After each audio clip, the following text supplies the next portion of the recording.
Destino é um conceito presente em centenas de histórias. É praticamente impossível que você nunca tenha visto uma série ou um filme com algo parecido com o escolhido ou com algum tipo de profecia. E faz muito sentido esse recurso narrativo ser tão popular, porque é uma forma simples e fácil de justificar o fato do seu protagonista ser o protagonista, de dar início à jornada dele e de explicar por que ele é naturalmente mais forte que todo mundo e consegue derrotar inimigos com centenas de anos de treinamento, apesar de ele ser só um adolescente. Histórias tipo Harry Potter são os exemplos mais óbvios disso. Desde o início da série a gente escuta que o Harry claramente é especial, que ele é o famoso Harry Potter, o menino que sobreviveu. E durante muito tempo da história a gente acha que ele tem essa característica simplesmente porque ele conseguiu sobreviver ao ataque do Voldemort. Mas no penúltimo livro é revelado que existe literalmente, da forma menos metafórica possível, uma profecia dentro do universo de Harry Potter, que dizia que um garoto nascido naquela época estava destinado a ser o responsável por derrotar o Voldemort. Naruto também segue uma linha bem parecida com essa. Durante grande parte da história, a gente acredita que o Naruto é especial só porque ele é o protagonista mesmo. E no início a história até desenvolve algumas discussões sobre como nós conseguimos escolher nosso próprio destino e não deixar as nossas circunstâncias nos definirem. Só que lá depois do início de Naruto Shippuden, a gente descobre que o Naruto também é, literalmente, da forma menos metafórica possível,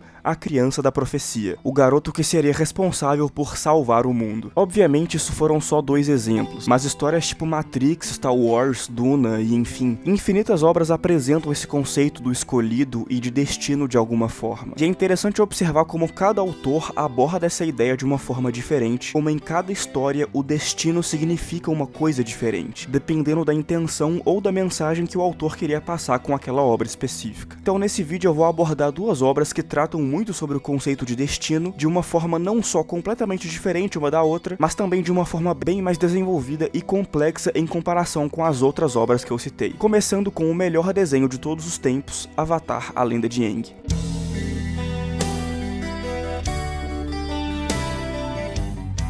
É evidente que, por se tratar de um desenho majoritariamente pensado para crianças, Avatar vai focar em transmitir conceitos e mensagens um pouco mais otimistas, e isso obviamente se reflete na forma com que essa história aborda o destino. Tem um episódio bem no começo da primeira temporada em que o trio encontra uma vila do Reino da Terra, onde mora uma senhora que supostamente tem o poder de prever o futuro das pessoas, e todos os habitantes da vila parecem confiar cegamente em todas as previsões dela. Isso fica claro quando eles mostram que a vila fica literalmente logo embaixo de um vulcão, mas os habitantes não sentem mais necessidade de escalar a montanha para checar se o vulcão vai entrar em erupção, porque eles confiam totalmente na previsão da vidente. Então quando ela fala que a vila não será destruída pelo vulcão nesse ano, eles simplesmente acreditam nela sem verificar factualmente se ela está correta. E aqui o desenho aborda essa discussão sobre destino, sobre previsões e profecias, de um modo muito engraçado e sinceramente genial. É apresentado um cara que veste o mesmo sapato vermelho todo dia sem exceção, porque a vidente falou que no dia em que ele conhecesse o amor da vida dele, ele estaria usando sapatos vermelhos. Então, por meio de um simples exercício de lógica, fica claro que, se ele usar esse sapato todo dia pelo resto da vida, e eventualmente arrumar uma namorada, é óbvio que a previsão dela vai estar correta, porque ele usa o sapato todo dia. Também aparece um cara que está sendo atacado por um bicho gigante, só que ele parece estranhamente calmo para alguém que pode morrer a qualquer segundo. O trio salva ele e ele explica que não estava com medo, porque a vidente falou que nada de errado aconteceria com ele na sua viagem. Sokka fica indignado com isso, porque claramente aconteceu algo de errado, ele poderia ter literalmente morrido, mas como ele não morreu, não dá pra falar que a previsão dela estava errada também. E esse episódio, apesar de ser majoritariamente inconsequente pro resto da história, resume bem a forma com que Avatar utiliza o conceito de destino na história. Porque na minha opinião, apesar da série deixar meio ambíguo se a mulher realmente tem poderes de prever o futuro, eu acredito que as visões da vidente só realmente se concretizam porque as pessoas acreditam nela, porque as pessoas escolhem acreditar que o que ela diz é uma verdade absoluta e inevitável sobre o futuro, e então agem de acordo, e então fazem tudo o que podem para que esse futuro possa realmente se concretizar de alguma forma. Isso vai além de só usar os sapatos vermelhos todos os dias, mas às vezes a simples percepção pré-concebida sobre o que pode acontecer no futuro pode te despertar sentimentos que você acredita que são genuínos e que você acredita que fazem parte de você. Essa menina é um bom exemplo disso, já que a visão dela dizia que o homem com quem ela iria se casar era orelhudo. Então quando ela vê o Aang, que, bom, é orelhudo, conhecido, ela já se apaixona por ele instantaneamente, apesar de tê-lo conhecido há menos de 5 minutos, justamente por essa concepção pré-concebida que ela tinha da realidade ser tão forte, por essa crença que ela tinha ser tão forte. Então a moral da história, na minha interpretação, é que a forma com que Avatar define o destino está intrinsecamente ligada à crença das pessoas. Aquilo que as pessoas escolhem acreditar é o fator que define o destino de cada um. E como as pessoas dessa vila acreditavam nos poderes místicos dessa vidente, meio que tudo conspirava para que as previsões dela se materializassem na vida real. Até mesmo no clímax do episódio, quando a vidente afirma que a vila não será destruída pelo vulcão naquele ano, mas quando o Aang escala o vulcão e vê que ele vai entrar em erupção e que supostamente a previsão dela estava errada, depois de eles controlarem a lava e salvar a vila de ser destruída, mesmo assim os habitantes não deixam de acreditar na vidente, já que a vila não foi destruída, e portanto a previsão dela acabou que estava certa de novo. Então, apesar de que nenhuma previsão que ela fez estar exatamente errada, o episódio ainda tenta deixar meio ambíguo se ela realmente tinha poderes ou não. Mas o cerne do episódio, na minha opinião, ainda está na questão da crença, ainda está na questão da crença das pessoas, daquilo que elas acreditam que é verdade. E eu digo isso porque essa interpretação entra de acordo com os outros episódios em que o desenho aborda o destino. Obviamente, nesse episódio em específico, esse conceito é abordado de forma mais explícita, mas o destino é um conceito recorrente em todas as temporadas, e é um dos temas mais importantes de toda a história também. O Zuko é obviamente o melhor exemplo disso, já que no começo da história ele acredita fielmente que o destino dele é encontrar e matar o Avatar para recuperar sua honra, poder voltar para o seu lugar de direito no trono da Nação do Fogo. E faz total sentido ele ter essa crença. Ele acredita que está destinado a isso porque ele nasceu na família real da Nação do Fogo. É o direito de nascença dele ser o futuro Senhor do Fogo. Então, quando isso é tirado dele, a única conclusão lógica que ele poderia tirar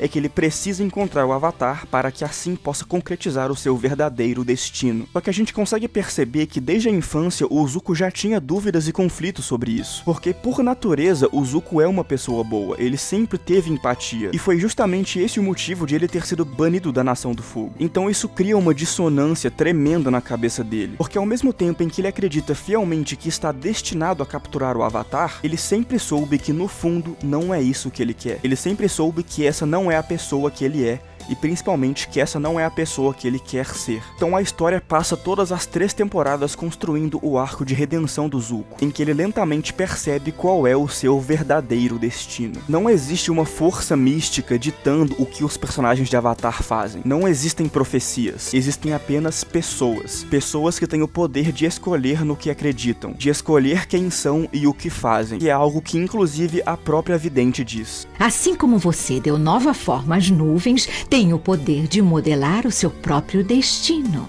Existem apenas pessoas com o poder de escolher qual é o seu verdadeiro destino. Então, a partir do momento em que o Zuko entendeu quem ele realmente é e escolheu acreditar nisso, isso se tornou o seu verdadeiro destino. Essa é a forma que Avatar define o que é destino dentro do seu universo. Não por meio de algo realmente pré-determinado ou sobrenatural, mas por meio de crenças, por meio daquilo que as pessoas escolhem acreditar. Tenha essa crença uma origem externa, como é o caso das pessoas que acreditavam na vidente, ou uma origem interna, como é o caso do Zuko, que utiliza suas experiências e convicções para que ele mesmo defina o futuro ao qual ele está realmente destinado. Então, em Avatar, o conceito de destino é muito mais abstrato e subjetivo do que em histórias tipo Harry Potter, onde de fato existem profecias literais. Mas em Avatar, o destino não existe realmente. Essa palavra meio que serve mais como uma metáfora mais abstrata para representar aquilo que os personagens desejam e precisam. Obviamente, Avatar não foi a primeira obra a abordar o destino desse jeito, mas eu acredito que foi uma das melhores obras a abordar o destino desse jeito.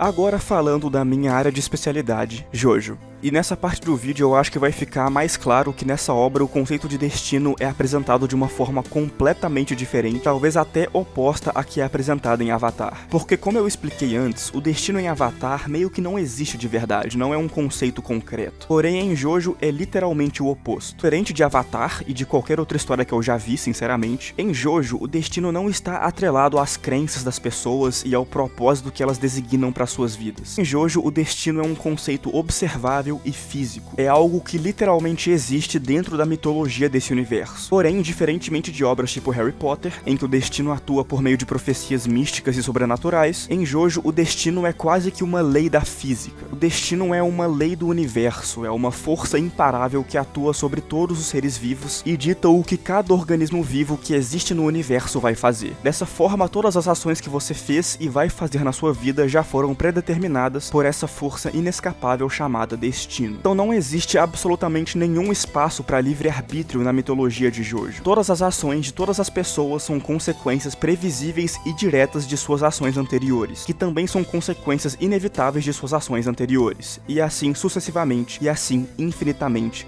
tanto pro passado quanto pro futuro. É quase como se todas as ações humanas fossem como um experimento controlado de um laboratório. Imagina o seguinte: se você consegue pegar um sistema isolado, sem nenhuma interferência externa, controlar todas as variáveis presentes nesse sistema, você é completamente capaz de prever tudo o que vai acontecer com os elementos presentes ali. O resultado é sempre único e inevitável. Pega, por exemplo, uma panela com água em cima de um fogão, em um local totalmente fechado, sem interferência de nenhum fator externo fora do seu controle. Você consegue prever e avaliar tudo o que influencia a panela, a água e o fogão. Você tem total certeza que se você ligar o fogão, uma hora a água vai ferver até atingir seu ponto de ebulição e vai virar gás. É uma sequência lógica perfeita e inevitável de acontecimentos. Uma coisa sempre leva a outra e o resultado é sempre o mesmo. É tudo pré-determinado. A partir do momento em que o fogão é ligado, a água estava predestinada a se tornar gás. Agora imagina que todos os organismos vivos na Terra são a água dentro da panela, que a panela é, sei lá, o planeta Terra, o universo, que o fogão ligado são as leis do universo, as leis da física, as circunstâncias que definem as normas da realidade. É assim que funciona o universo de Jojo. Tudo é completamente previsível e inevitável. Só existe um caminho possível para todas as coisas. A água sempre vira gás. Nunca existiu nenhuma outra possibilidade. A ilusão do livre-arbítrio é um simples fruto da ignorância humana, da nossa incapacidade cognitiva de abstrair e controlar todas as variáveis desse sistema. É justamente essa incapacidade que cria a ilusão de que nós fazemos escolhas ativas e definimos o nosso futuro, porque nós literalmente não somos capazes de compreender todas as variáveis da realidade. Portanto, não somos capazes de prever o único futuro possível, o único futuro inevitável. Mas isso não muda o fato de que ainda existe apenas um único futuro inevitável, que sempre se concretiza independentemente de todas as coisas. E a forma com que a história explora as consequências disso é muito interessante, porque existem alguns personagens com poderes de prever ou até mesmo de interferir nessa linha inevitável de todas as coisas. Os irmãos Oink e Boingo, por exemplo, têm um caderno que mostra pra eles o que vai acontecer em um futuro próximo, e eles tentam utilizar esse conhecimento prévio do futuro para obter uma vantagem em combate. Porém, o que acontece é que, mesmo eles sabendo o que vai acontecer, na prática isso não muda literalmente nada. O que vai acontecer já iria acontecer de qualquer jeito, eles sabendo disso ou não. Então, mesmo tendo um conhecimento prévio sobre o futuro, eles não têm nenhuma vantagem com isso, porque no universo de Jojo, a força do destino sempre faz com que tudo aconteça da mesma forma, independente das crenças e das percepções das pessoas sobre isso. Então, diferentemente de Avatar, em que existe o livre-arbítrio e o destino é inteiramente moldado pela crença do indivíduo, em Jojo é literalmente o oposto. Independentemente da sua percepção da realidade, independentemente até do seu conhecimento sobre o futuro, o destino sempre acontece da mesma forma. A água sempre se transforma em gás. E existem centenas de questionamentos filosóficos que dá pra gente tirar a partir disso. Porque em um primeiro momento isso pode parecer uma visão muito pessimista ou até bem deprimente da realidade. Saber que nada que nenhum personagem fez foi uma escolha de fato. Desse jeito parece que ninguém tem mérito de nada, o que pode até meio que tirar a graça da história. Só que parando pra pensar, meio que não tem muito como a gente provar que a vida real também não funciona desse jeito. O debate sobre a existência ou não do livre-arbítrio é algo que nunca foi conclusivamente respondido nem pela ciência e nem pela filosofia. Porém, algo que é inegável é que, mesmo considerando que existe o livre-arbítrio e que nós fazemos sim escolhas ativas e conscientes que não necessariamente são consequências inevitáveis de eventos anteriores, isso não anula o fato de que literalmente 100% das coisas que influenciam a sua vida estão completamente fora do seu controle. Você não escolheu nascer no Brasil, ou seja lá em qual país que você nasceu. Você não escolheu nascer como um homem ou como uma mulher. Você não escolheu o seu nome. Você pode até escolher qual música você vai escutar, mas você não escolhe de quais músicas você gosta. Você não escolhe sentir atração sexual pelo sexo oposto ou pelo seu mesmo sexo. Você não escolhe sentir raiva, tristeza ou felicidade. Você simplesmente sente, você simplesmente reage. Você simplesmente reage a eventos anteriores. Você não escolhe escutar os sons das palavras que alguém fala ou dos barulhos do ambiente. Você simplesmente escuta. Você não escolheu existir. Você simplesmente existe. A sua existência é uma simples consequência de uma ação anterior. Você existe simplesmente porque alguns anos atrás os seus pais transaram. Então, mesmo partindo do pressuposto de que o livre-arbítrio humano existe, a realidade não deixa de ser uma sequência lógica de acontecimentos, em que um evento leva a outro, uma ação leva a outra, sucessivamente e infinitamente. Então você pode até pensar que você tem o poder de escolher o que você vai fazer daqui pra frente, que você consegue decidir qual caminho você quer seguir. Mas mesmo considerando que existe mais de um caminho possível para o futuro, todos esses caminhos possíveis já estão pré-determinados por fatores completamente fora do seu controle. Mesmo que na vida real não existe uma força mística do destino definindo todas as nossas ações.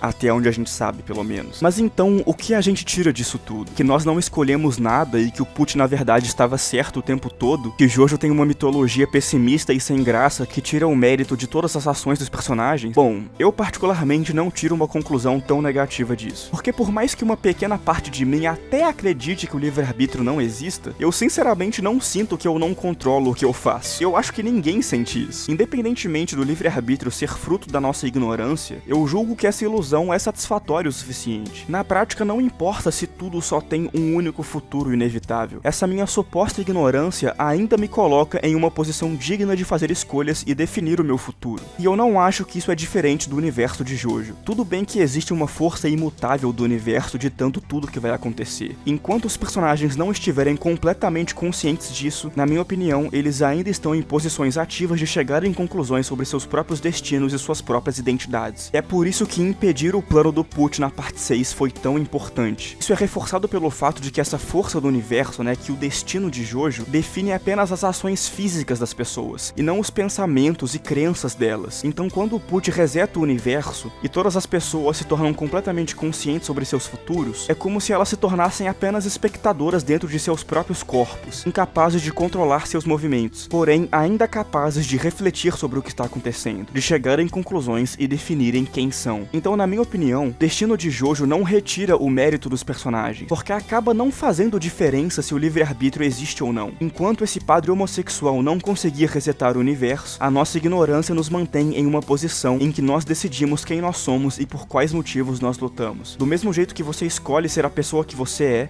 escolhe tomar suas decisões todo dia, a linhagem Joestar escolheu lutar contra as forças malignas de cada uma de suas gerações, e escolheu perseverar sobre as rédeas do destino. E o Araki ainda introduz uma pitada de otimismo em meio de toda essa bobajada filosófica, quando é dito que o destino sempre favorece aqueles que trilham o caminho da justiça. Então é o próprio destino que está sobre as rédeas da linhagem Joestar, e não o contrário. É o próprio destino que está sobre as rédeas da linhagem que, desde o início, escolheu trilhar o único caminho possível e inevitável: o caminho da justiça.